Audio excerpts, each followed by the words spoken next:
Dan kita simak beberapa agenda ekonomi berikut ini. Dari Singapura ada PDB, Singapura quarter on quarter, year on year, dan juga triwulan 4. Kemudian pemirsa ada dari Amerika Serikat, pidato anggota FOMC Bowman. Kemudian dari Uni Eropa, rapat Eurogroup.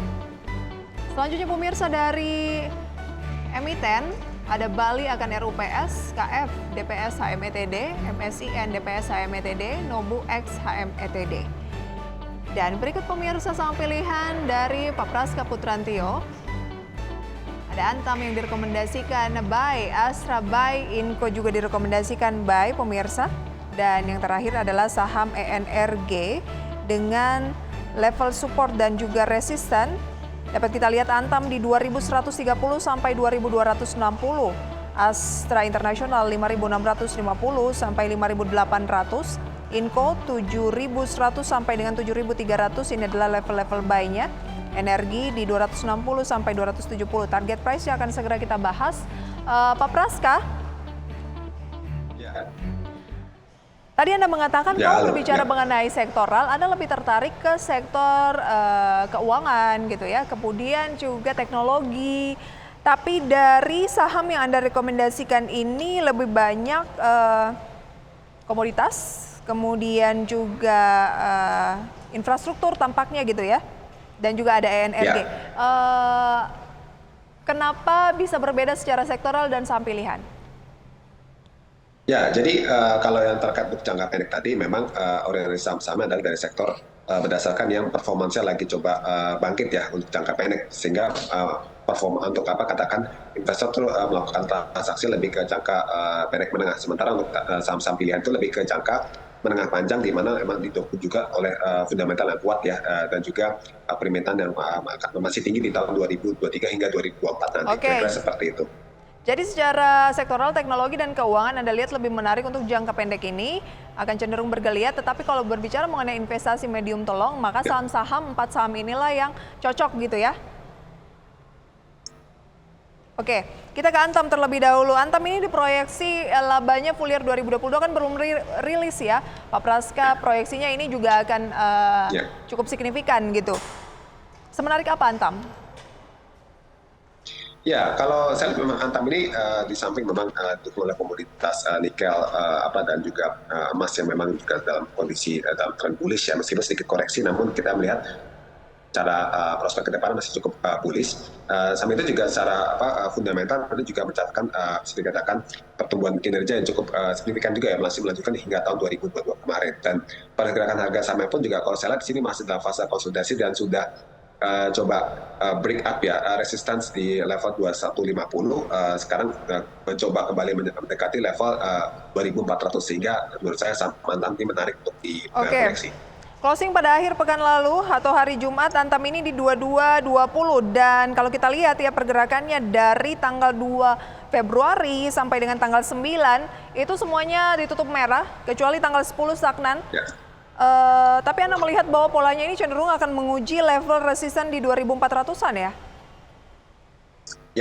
Ya betul. Jadi kalau saya lihat memang saham Antam ini wajar mengalami koreksi, karena kalau kita lihat akselerasinya sudah cukup kencang sekali ya, dari sekitar tanggal minggu kedua Januari, 10-11 Januari dari level 2000-an sama menyentuh level tertinggi itu di 2300-an, hampir level 2400. Dan profit taking kali ini memang juga sejalan dengan koreksi juga pada harga nikel yang kembali terkoreksi, karena memang bisa dikatakan ini ya, permintaan bisa dikatakan tuh permintaan dari supply yang meningkat, sehingga menurunkan dari harga harga di pasar internasional sendiri, seperti itu. Kalau demikian apa yang akan secara industrial di Cina masih tinggi. Masih oke. Apa yang akan mendorong Antam ini mengalami penguatan Pak Praska? Kalau misalnya harga nikel sendiri juga masih turun gitu. Ya, kalau saya amati memang bergerak. Secara potensi ke depan harga nikel diperkirakan masih akan stabil ya. Koreksi terjadi lebih kepada jangka pendek kalau saya amati di sini ya, harga komoditas. Jadi saya melihat terlalu optimis pada saham Antam dan juga peersnya. Kalau kita bicara nikel juga saham Inco ya, ini masih bisa melanjutkan penguatan, apalagi perbaikan tadi ekonomi Tiongkok ya, dengan bergeliatnya kembali industri di sana pasca bisa dikatakan kasus zero COVID ya, ini menunjukkan adanya prospek yang bagus pada komoditas logam, tambang berbasis logam seperti itu. Hindari Antam jika turun di bawah level 2130 yang menjadi level-level beli Anda atau bagaimana? Ya, jadi kalau Antam ini menurut saya target best buy-nya berarti di range 2130 sampai 2260 ya, dengan target price-nya tadi kita bicara jangka pendeknya di 2400-an. Oke, hindari jika ke level berapa untuk Antam? Oke, untuk Antam sendiri jika kembali break di supportnya di level, menurut saya di level 2000 di 2050 ya. Nah, karena ini di level support yang paling bawah, dalam hal lebih rendah daripada level tersebut, maka perkirakan Antam sudah memasuki bearish jangka menengah panjang seperti itu. Inco kurang lebih sama sentimennya? Ya, untuk Inco kurang lebih sentimennya sama ya, memang ditopang oleh harga nikel sendiri ya, yang memang koreksinya saat ini juga masih relatif wajar seperti itu. Baik, Inco di 7.100 sampai 7.300 adalah level beli dengan target price terdekat 8.100 ya? Oke, ini bukan terdekat, lebih ke target price untuk medium ya? Ya, jangka menengah panjang seperti itu Inco. Baik, Inco ini kan berencana udah memulai smelter dan memang kan peraturan dari pemerintah ini sudah lebih fokus ke hilirisasi. Kurang lebih 21 komoditas gitu ya, termasuk nikel. Sejauh mana ini bisa menjadi peluang untuk kita mengambil posisi, meningkatkan posisi lagi di saham-saham seperti ini untuk medium to long, Pak Praska? Ya, jadi untuk Inco tersebut ya, dalam hal kebijakan untuk melakukan smelter tersebut ya, memang ini menjadi katalis positif sendiri buat saham Inco ya. Dan tambah lagi juga kalau kita di sini performa dia sepanjang tahun 2022 kemarin ya. Kalau kita lihat sini kan memang secara disetahunkan ini mampu peningkatan pendapatan maupun laba ya secara berturut-turut dari tahun 2020 hingga tahun 2022 kemarin. Dan ini kita melihat ya, komoditas nikel ini karena sifat kelangkaannya secara global ini dan permintaannya masih tetap besar ya, kita melihat ini yang menjadi nilai tambah dari keuntungan memiliki smelter tersebut, menjadi nilai tambah buat Inco sendiri.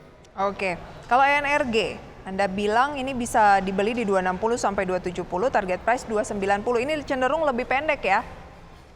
Ya, baik. Untuk saham energi Mega Persada memang lebih kepada technical view dan ditopang oleh komoditas migas ya, minyak mentah, gas yang memang minyak mentah terutama yang memang berpulang kembali naik ya.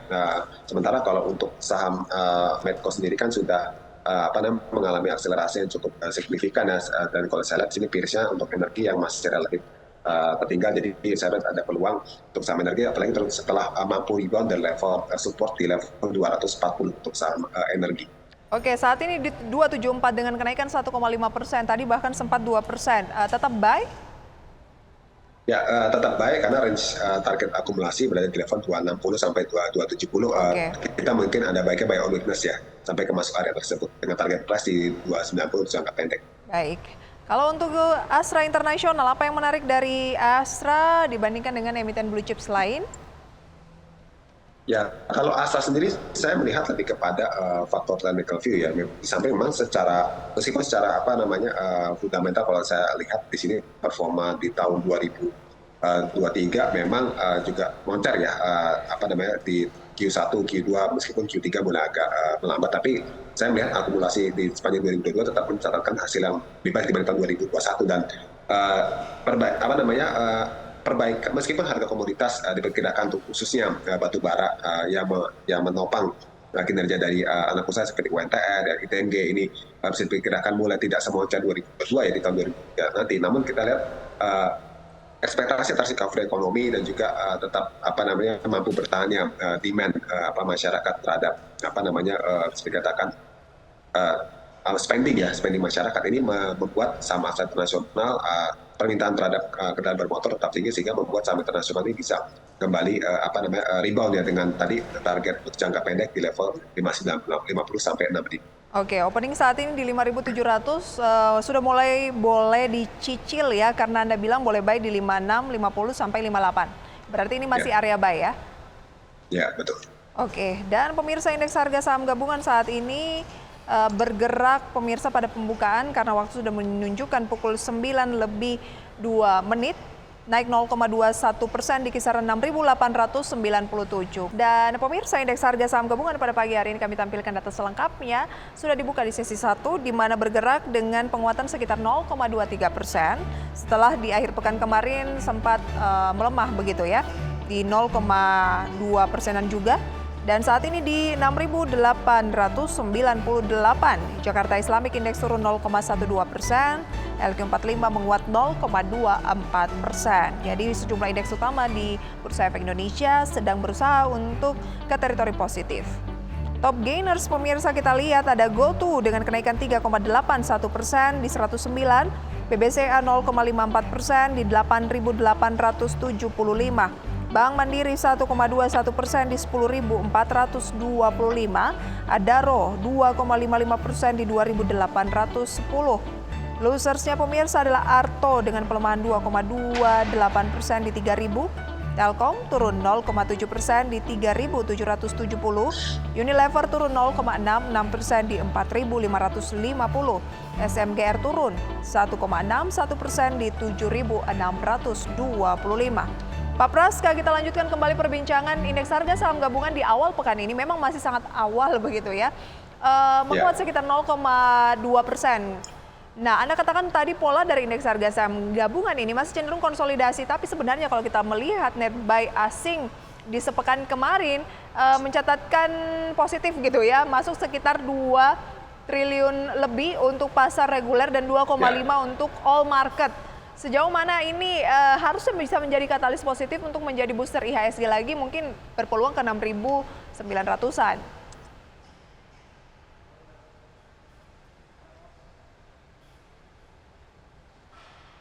Pak Praska, ya? Ya, baik. Ya, jadi baik. Dampak dari net buy asing, maaf tadi agak terputus ya. Dampak dari net buy asing dalam sepekan terakhir memang kalau saya lihat di sini kan akumulasi net buy di pasar reguler 1,98 triliun, kalau di keseluruhan 2,55. Memang hal ini bisa dikatakan turut berdampak positif juga ya pada kinerja IHSG yang kalau saya amati juga di sini mencatatkan penguatan meskipun tidak terlalu signifikan ya seperti itu. Dan kalau dilihat sini kan justru malah sempat akhirnya kembali terkoreksi.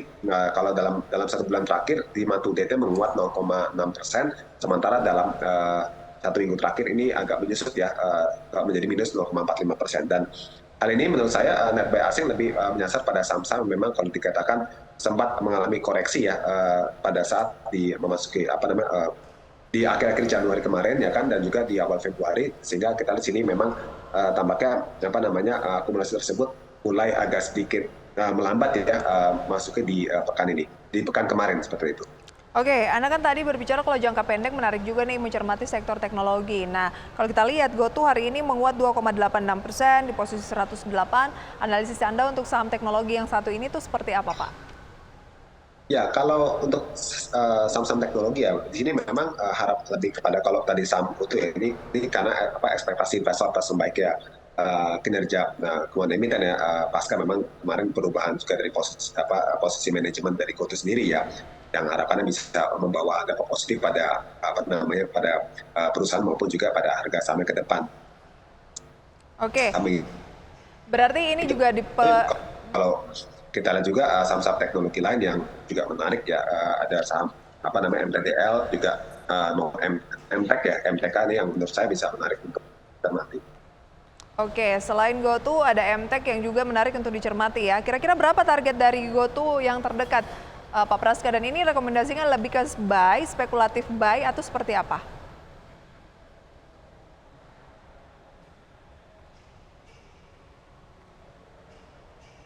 Ya, betul. Lebih ke spekulatif buy ya? Ya, untuk saham-saham teknologi saya rasa di sini lebih kepada main jangka pendek ya, seperti itu. Jadi buy on weakness dan kurang lebih jika mungkin sudah mendekati resisten di periode mungkin 1 sampai 3 bulan terakhir, investor bisa melakukan profit taking seperti itu, lebih ke main short term terlebih dahulu. Oke, lebih ke short term saja ya. Baik, terima kasih banyak Pak Praska untuk sharing informasinya pada pagi hari ini. Semoga sehat selalu untuk Anda dan sukses selalu. Sampai berjumpa kembali. Selamat pagi. Selamat pagi, terima kasih.